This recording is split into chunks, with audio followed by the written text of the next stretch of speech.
You mentioned self-realized beings. Self-realized beings get sick and die, right? Okay. This is true, and some don't. And some do not. Okay? Let me give you an example. Paramahansa Yogananda. Those are, hopefully you're familiar with Paramahansa Yogananda. If you're not, please become familiar with Master Yogananda. Master Yogananda announced that he would be leaving his body the night before he left his body. If you're enjoying the video and you want to go deeper with me, check out my meditation masterclass. It's unlike anything. It's pinned in the comments below. He literally just left his body. He was not sick. He was not ill. He showed no signs of disease or sickness. He simply had completed his earthly tasks and literally just left his body. Okay, so self-realized beings, certain self-realized beings, and maybe I'll name one or two, but certain self-realized beings have mastered this aspect of self-mastery. Okay, now you're absolutely right when you talk about death being a part of physical existence, because whatever has a beginning has an ending, right? What we need to understand is what is it that gives birth to beginnings and endings. Okay, physical incarnations have a beginning and they have an end. Absolutely. Some self-realized beings, and this goes past self-realization, by the way, okay? Some beings that have been able to master aspects, true master aspects of themselves, what I call self-mastery, in terms of healing, some of them, they certainly die, but they don't die through sickness or death. They just finished their earthly work and they leave their body. Paramahansa Yogananda is absolutely one of them. Master Saint Germain is absolutely one of those beings. He had a beginning of his incarnation and he had an end of his incarnation, but he did not get sick. He did not have disease. He simply left his body. Okay, so some beings just choose to be able to do that. Some beings have evolved to the point where they can actually do that. They don't even go through the death process or the sickness process. They just leave.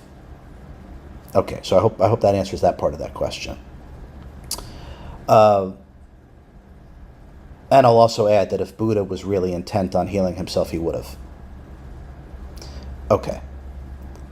Animals and plants. Animals and plants get sick. Okay. We have to start to look at this is that the body needs something to trigger the termination point or an exit juncture. Okay, so something has to start to happen to the body in order for the consciousness that's inside to leave. Okay, so it's not necessarily that there has been a faulty mental programming in terms of beliefs, concepts, and ideologies and attachments. It's just more that something has to occur to trigger the exit junctures, the termination points, so the incarnation can actually end.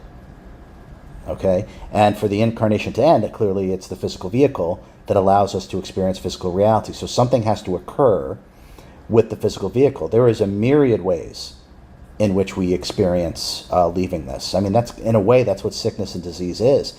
It's just another way to leave. It's just another experience and then another way to end the incarnation. All right, so when we start to look at it that way, it's not necessarily the dog or the cat had faulty belief systems.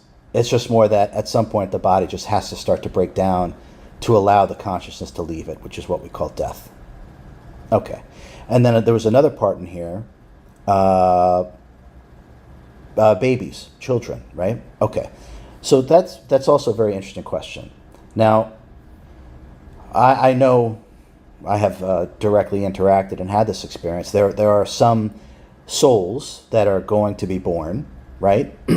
And they're never carried to term, and they're never actually have the physical incarnation. So, well, that soul only wanted that experience, and that's exactly what it had. So it never actually even wanted the birth experience. It wanted to experience the being inside the womb. And that was all it really wanted to have. And so that soul was never actually birthed into existence because that was never part of its life plan. It never wanted that. So it's a choice. It's always a soul choice. It's always a soul choice. We are master creators. There are no victims here. Victimhood is a product of the unawakened mind. Period. Okay, and then young children that get very sick. And that's twofold. Again, the soul wants to have that experience because we see the body that we're going to incarnate into. We can actually see all of its genetic information, all of its hereditary traits. We know everything going in before we slide into the suit. So we know everything. So a soul that's going to incarnate into, let's say, a certain suit that has an incredibly high propensity, I'll just pick cancer, incredibly high propensity for cancer. The soul knows that going in. It wants to have that experience. We have to stop viewing everything from a human perspective. That's, in a way, that's kind of what I'm talking about. We have to stop viewing everything from a human perspective. We understand very little when we use our five senses and our intellect. Okay, we have to awaken our higher mind. We have to detach, right? We have to detach and understand. So that soul simply wanted to have that experience. Some souls are carrying with them energies that have been misprogrammed, from my perspective, that have been misprogrammed. And part of that misprogramming will be an end result, will be sickness and disease because of the energies that they're carrying. We can even get birth defects from this. I've seen that with some souls. They're born with certain birth defects because there's some sort of deep-rooted misprogramming within themselves, and that ends up getting expressed within their form when they are birthed into the physical reality. So it can be something that we're carrying in terms of our own body of energy, a misprogramming, or it can simply be something that has to do with the genetic makeup, the hereditary traits of the suit itself. But either way, it's what the soul wants to experience, and it's what the soul needs to experience. Always.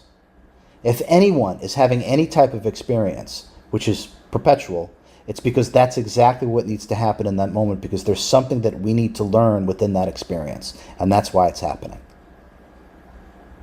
Always. Always. And I don't want anyone to view sickness and disease and death as a negative. That's a judgment. It's just an experience. That's all it is. Just like everything else. It's just an experience. It's not good or bad. Those things don't exist. That's a subjective conditioned mind. I promise you. From a complete detachment and higher consciousness perspective, it's just life and various experiences. Now, just to come back to what I started with in terms of some self-realized beings becoming sick and dying, that's typical. Okay? Some self-realized beings are well aware of their life plan. They're well aware of when they're going to pass. They're well aware of lots of different things. And they don't feel the need to alter that because it's their own plan. Some self-realized beings can absolutely do it, without a doubt. I said as a little kid that if I ever get sick, I'll just heal myself. So I have, we'll say I've done this before. We'll put it that way without being too specific. So this is a remembering the higher consciousness metaphysics of self-healing and self-realization, how they actually work, right? So I have availed myself of these understandings before. I have utilized them before, and I'm utilizing them again as RJ. I wanted to prove to myself that I could do it yet again, and then offer it up in terms of tangible teachings for the rest of humanity, so you can do it as well. So we can all do it. Do we need to do it? Well, it's a good challenge. It's not a negative. It's not a negative. It's something to learn. It's something to experience. It's simply a moment. It's simply a moment. Experience yourself deeply. Be present all the time. And you never actually experience what we call death.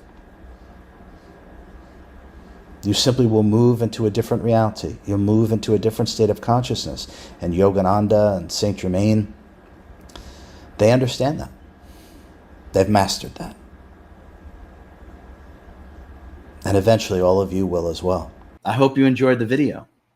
Now, if you are desirous of more, more of the real you and less of your conditioned, agitated mind, if you know that you can create a life that you're not leading right now, but you know you can, check out my meditation masterclass. It's pinned in the comments below.